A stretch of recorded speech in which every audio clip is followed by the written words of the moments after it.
The Fox Medical Team's Beth Galvin has been tracking this situation and joins us live now. Beth, these are concerning new numbers coming from the State Department of Public Health.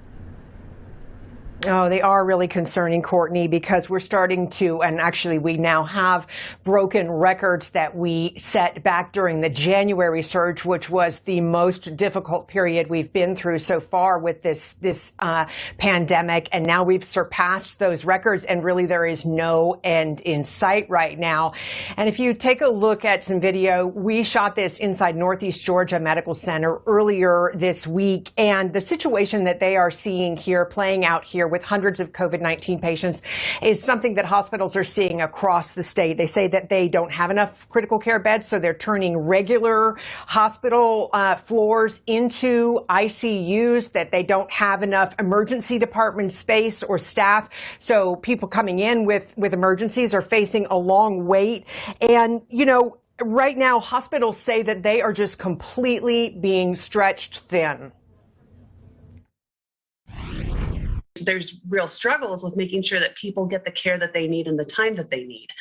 So that's really the concern. And of course, if the ICU beds are full, they're full for everybody. It's not just COVID patients. It's people who have heart attacks, people who have strokes or car accidents. It's a little frustrating to be in this position where we're setting new records after the advent of the new vaccines, but that's where we are.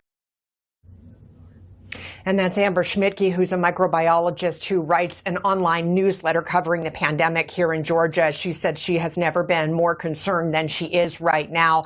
And doctors and nurses are really trying to urge Georgians to get vaccinated right now because of this variant that is much more contagious, and also to really be careful going into this Labor Day weekend, to be careful about crowds, be careful about family get-togethers, wear a mask in public situations, try to avoid indoor settings that are high risk. All of those things they're saying can maybe drive down our case numbers and take a little bit of the pressure off our hospitals, because right now we've sort of, our medical system is hitting critical mass. Courtney.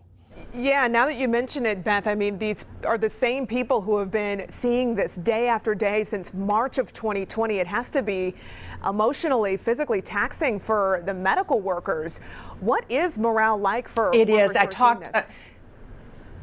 Yeah, you know, I talked to the CEO of Phoebe Putney Health System down in Albany, and he was telling me that they are it's all hands on deck. So they have non-medical staff today. He was working in one of their ICUs, and he was saying, you know, that they're fatigued, that the clinicians are run down, that they're demoralized, that they're short on staff, you know, and it's just incredibly hard to see people being placed on ventilators, to see people who are alone in the hospital because their families can't be there, to see people dying when they're trying to save them, you know, is just incredibly difficult. At that one hospital, they had 533 COVID-19 patients in the month of August, 533, Courtney. So this is just pretty unrelenting for the medical teams that are seeing this up close and personal right now. Yeah, wow, 18 months in now to this pandemic, and so many people still seeing it every single day. Beth, thank you so much.